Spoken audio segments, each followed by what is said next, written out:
예, 오늘의 시황 브리핑 시작하겠습니다. 빅테크주들이 미증시를 끌어올렸지만, 우리는 이제 그거보다 이제 금리를 조금 더 중요시하는 그런 시기죠. 그러다 보니까 미증시 빅테크 때문에 올라갔다 해서 우리 증시가 특별히 반응하지는 않았고요. 그리고 이제 저 PBR주들이 최근에 강세 보이고 있는데, 이게 약간 대열이 좀 완화가 되고 있습니다. 그러니까 이게 이제 강력한 테마라기보다는 일종의 이거 자체를 좀 테마를 보는, 그러니까 가치 투자로 트렌드가 바뀐 게 아니라, 그러니까 테마로 보는 시각이 조금 더 우세한 것 같아요. 그리고 이제 코스닥 같은 경우는 가격 부담을 거의 해소했다라는 걸 넘어서 낙폭 과대에 근접하고 있거든요. 그래서 지금 완전히 뭐 과매도권은 아니지만 서서히 그 권역으로 이제 들어가고 있어서 이제 조금 지나면 이제 종목들별로 반등 시도가 활발한 그런 움직임이 나올 것 같습니다. 그리고 오늘 특징주로는 게임주, 증권주, 헬스케어 이렇게 올라갔는데 이 중에 일부는 저 PBR하고 상관없는 종목들이잖아요. 그래서 저 PBR만 보다가 좀 빠져있는 종목군들에 대해서도 또 시장에 관심을 갖기 시작했다. 그래서 약간 이제 수급의 집중도가 와해가 됐다. 이렇게 봐야 될 것 같습니다. 우선 이제 미증시 영향은 보시면 애플 제외하고 이제 빅테크 대부분은 올랐고 특히 테슬라가 많이 올랐기 때문에 이제 증시가 좀 긍정적으로 반응할 만도 했는데 예를 들어서 테슬라 올라갔다가 오늘 2차전지 급등하지는 않았잖아요.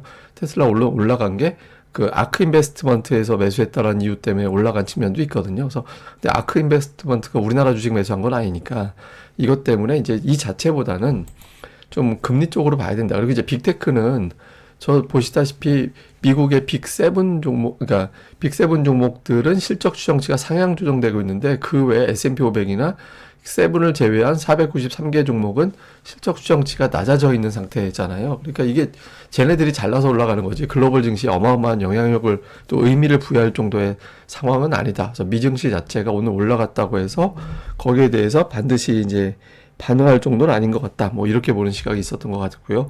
그렇지만 그렇다고 지수가 크게 밀리지도 않는 게 금리가 빠졌고 금리를 빠지게 한 이유들이 나름대로는 괜찮았거든요. 그래서 오늘 우선 미국 재무부에서 국채 발행 일정을 공개를 했는데 예상했던 것보다 국채 발행 규모가 그렇게 크지는 않을 것 같아요. 그러니까 예상했던 것보다 덜 발행한다라는 거죠. 그러니까 돈을 많이 꿔줘. 그래 버리면 이자 그럼 많이 쳐줘. 이렇게 되는 분위기가 되는데 돈을 좀 덜 빌려간다라고 하면 이 자체가 금리를 조금 덜 올라가게 만드는 또는 빠지게 만드는 그런 요인이 될 수 있거든요. 그래서 금리가 앞으로 터무니없이 올라가진 않겠구나. 그래서 제가 이제 4.2가 굉장히 중요하다. 그 선 넘어가면 안 된다라고 말씀을 드렸었는데 현재로는 이제 뭐 이번 FOMC가 결정타긴 하겠습니다만은 넘어갈 것 같지는 않은 그런 분위기고요. 그리고 또 미국 여당에서 파월 의장한테 금리를 좀 일찍 내려라 이걸 촉구한다라는 내용들이 전달됐다라고 알려졌거든요. 물론 뭐 그 정치권에서 저렇게 한다라고 해서 파월이 금리를 빨리 내리거나 이제 그러진 않겠지만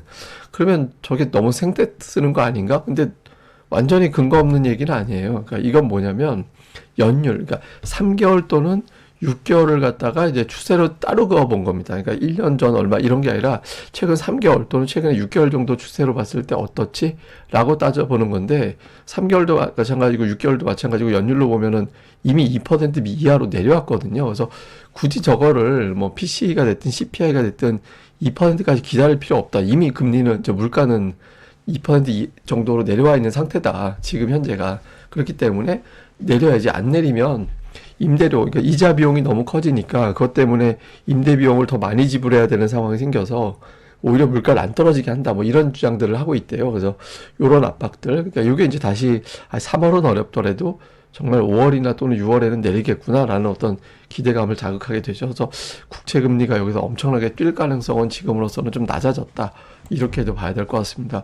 그 다음에 좀 주목해 볼 만한 뉴스가 있는데 이건 뭐냐면 그 미국이 이제 세금 이제 신고를 한 때래요. 지금 어제 월요일부터 이제 세금 신고를 하는데 이게 왜 갑자기 제가 올렸냐면 세금 신고를 하면 3주 이내에 환급을 해준대요.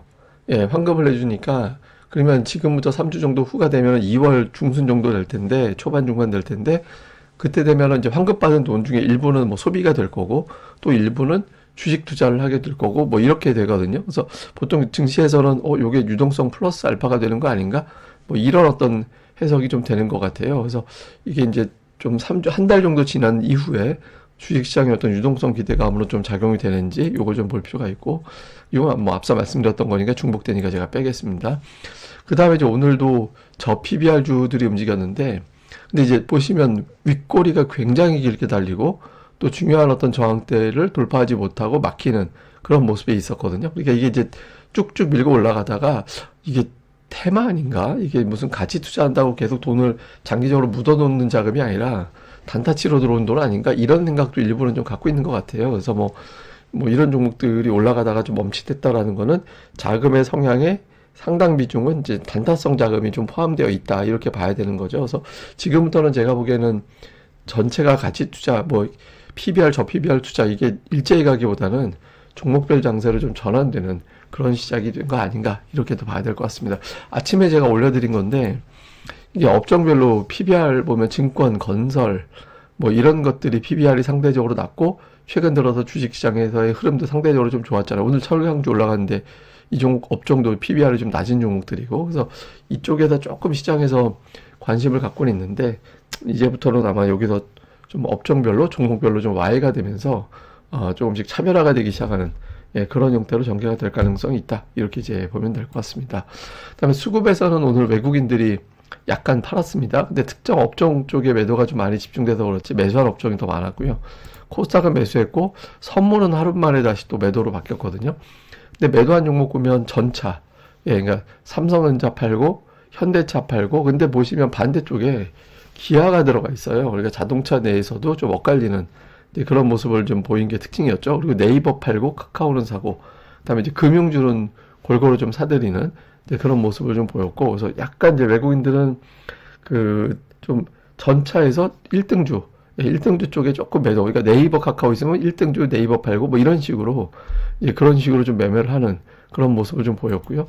그다음에 이제 기관 투자자들은 약간 고 PBR 팔고 저 PBR 종목 매수하고 약간 그런 느낌이 좀 있죠. 물론 이제 뭐 하이닉스나 이런 종목들은 거기에 해당되지 않습니다만은 약간 금융주 포함해서 저 PBR 주들을 담은 비중이 상대적으로 더 눈에 띄었다.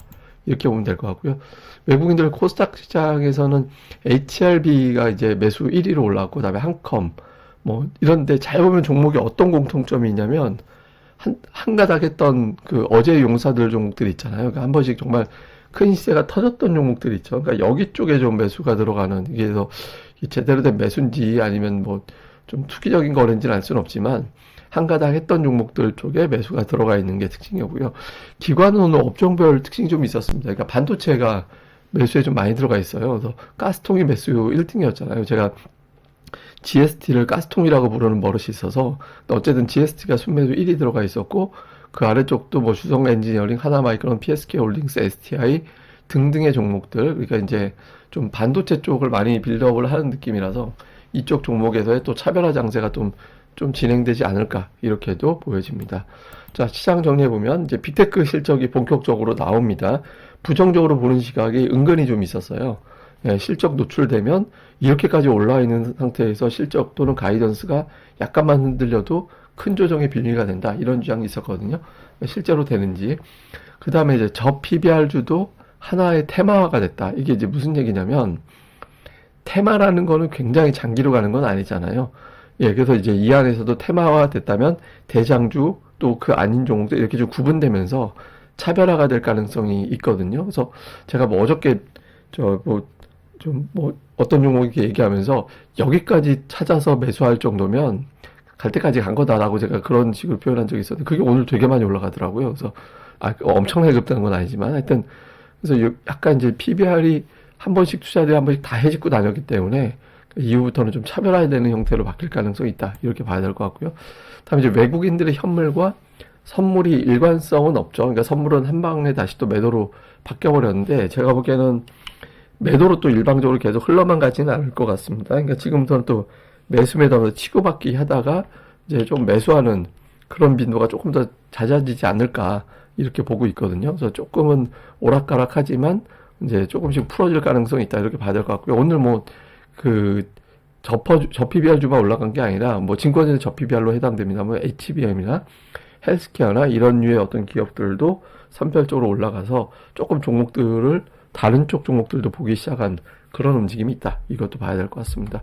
자, 그리고 이제 코스닥 ADR이 지금 78입니다. 이거는 대신증권 HTS에 나오는 데이터로 보여드리는 건데, 제가 PBR을 간단하게 이거 계산할 때 어떻게 하냐면, 최근에 20일 동안에 종목 수를 다 더해요. 그거 나누기 최근 20일 동안에 하락 종목 수를 다 더하면 그러니까 상승의 합 나누기 하락의 합을 하면 그게 PBR이 되는 거거든요. ADR이 되는 거거든요. ADR이 되는데 이렇게 되면 이제 어떤 게 되냐면 20일 평균이기 때문에 요게 이제 빠져나가는 자리가 되잖아요. 그러면 이제 내일하고 모레는 어떻게 되냐면 하락 종목이 더 많은 날이 이틀이 빠지게 되죠. 이틀 동안. 그러면은 이제 반에서 반평균 될 때 공부 못하는 애들이 전학가면 반평균이 올라가잖아요. 그럼 내일하고 모레는 ADR이 올라갑니다. 그런데 이제 이번 주 금요일부터 다음 주 월화는 이제 상승하는 날이 빠지게 되잖아요. 그러면 공부 잘하는 애들이 전학가면 반평균이 내려가죠. 그러니까 ADR이 빠지게 되는 거예요. 그래서 제가 보기에는 지금 78이면 지금도 사실은 거의 과매도 왔다라고 보는데 확실하게 과매도 찍는 거는 다음 주 화요일 정도가 되지 않을까 이렇게 보고 있거든요. 그래서 지금부터는 이제 코스닥 쪽의 종목들을 한번 좀 주목해 볼 만한 시점이 됐다. 많이 빠진 종목들은 이렇게 이제 봐야 될 것 같습니다. 그리고 이건 내일 결론이 나니까 다시 보여드릴 텐데 현재까지는 다행입니다. 그러니까 지금 5.9%로 1월이 진행이 됐는데 8% 넘어가면 연간 굉장히 안 좋은 장이 되는 거고 5% 안쪽으로 마감이 되면 1월만 빠지고 연간은 괜찮은 그런 기준이 된다. 제가 통계로 말씀드린 적 있잖아요. 그래서 이제 금요일 이제 하루 남은 날 어떻게 이제 가급적이면 플러스 내서 지금 2003년보다 아래쪽으로 내려와주면 조금 더 확실하겠죠. 그래서 그런 그림 나오는지 요건 제가 내일 다시 설명드리도록 하겠습니다. 예, 그럼 또 하루 잘 보내시고요. 저는 또 다음 방송에서 뵙겠습니다. 감사합니다. 이 방송 좋아요와 구독하기 꼭 부탁드립니다. 감사합니다.